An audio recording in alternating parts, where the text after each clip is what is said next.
Hello everyone. आज हम पढ़ने वाले हैं संज्ञा। संज्ञा किसे कहते हैं? जिस शब्द से किसी प्राणी, वस्तु, स्थान, भाव आदि के नाम का बोध होता है उसे हम संज्ञा कहते हैं। इसके उदाहरण हैं मोहन, ताजमहल, लखनऊ, पुस्तक आदि। ये सब हैं इसके उदाहरण। अब हम आगे बढ़ते हैं इसके भेद। इसके 5 भेद होते हैं। पहला व्यक्तिवाचक, दूसरा जातिवाचक, तीसरा भाववाचक, चौथा समूहवाचक, पांचवा द्रव्यवाचक। अब हम सबसे पहले पढ़ेंगे व्यक्तिवाचक संज्ञा। जिस शब्द से किसी एक विशेष व्यक्ति, वस्तु, प्राणी या स्थान के नाम का बोध हो उसे व्यक्तिवाचक संज्ञा कहते हैं। अब व्यक्तिवाचक संज्ञा किसे कहते हैं? जिस शब्द से किसी एक विशेष मतलब किसी स्पेशल व्यक्ति, वस्तु, प्राणी या स्थान के नाम का बोध होता हो उसे हम व्यक्तिवाचक कहते हैं। अब जैसे श्याम एक पर्टिकुलर पर्सन है, सिर्फ एक इंसान है, श्याम हम उसके नाम से बुला रहे हैं तो ये व्यक्तिवाचक। रामायण भी एक ही है इसलिए व्यक्तिवाचक। ठीक है। कृष्ण, हमने कृष्णा किसी नाम को बुलाया वो भी व्यक्तिवाचक में आता है। ऐसे ही और भी गंगा आदि। अब हम दूसरा पढ़ते हैं जातिवाचक संज्ञा। जिस शब्द से किसी एक समूह या किसी एक जाति के संपूर्ण पदार्थों का बोध हो उसे जातिवाचक संज्ञा कहते हैं। ठीक।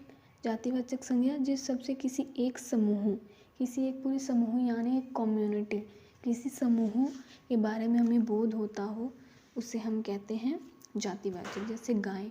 अब गायें हैं, गाय एक तो नहीं होती ना, बहुत सारी गायें होती हैं।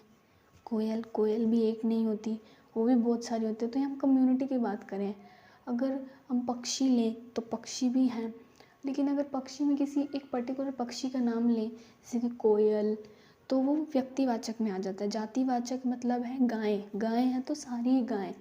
ठीक है। लड़का है तो सारे लड़के, किसी लड़के का पर्टिकुलर हमने नाम नहीं लिया है तो ये जातिवाचक संज्ञा होता है। अब है भाववाचक संज्ञा। जिस शब्द से किसी पदार्थ के गुण, दोष, धर्म, दशा, स्वभाव आदि का बोध हो उसे भाववाचक संज्ञा कहते हैं। कोई भी गुण हो या दोष हो। अब ईमानदारी क्या है? गुण है एक। मानवता क्या है? एक गुण है। गरीबी भी एक दोष है। तो जिससे हमें इन सब चीज़ों का बोध होता है उसे हम भाववाचक कहते हैं। अब आता है समूहवाचक संज्ञा। जिस शब्द से वस्तुओं के समूह या समुदाय का बोध हो उसे समूहवाचक संज्ञा कहते हैं। उदाहरण देखते हैं इसके। सेना, जुलूस, भीड़, परिवार आदि। परिवार भी एक समूह है, सेना का भी समूह होता है। जिनका समूह हो, हाँ, जिनका समुदाय या समूह हो उन्हें समूहवाचक संज्ञा कहते हैं। अब नेक्स्ट है द्रव्यवाचक संज्ञा। जिस शब्द से किसी धातु, द्रव्य या पदार्थ का बोध होता हो उसे द्रव्यवाचक कहते हैं। पदार्थ यानी कोई भी वस्तु, कोई भी चीज़ की धातु होती है, जैसे मेटल हो गया, सोना, चांदी, पीतल, ये मेटल में आता है। पदार्थ यानी कोई भी चीज़ जैसे कि दूध, पानी, घी आदि, ये सब द्रव्यवाचक संज्ञा में आते हैं। आज के लिए इतना ही। Thank you.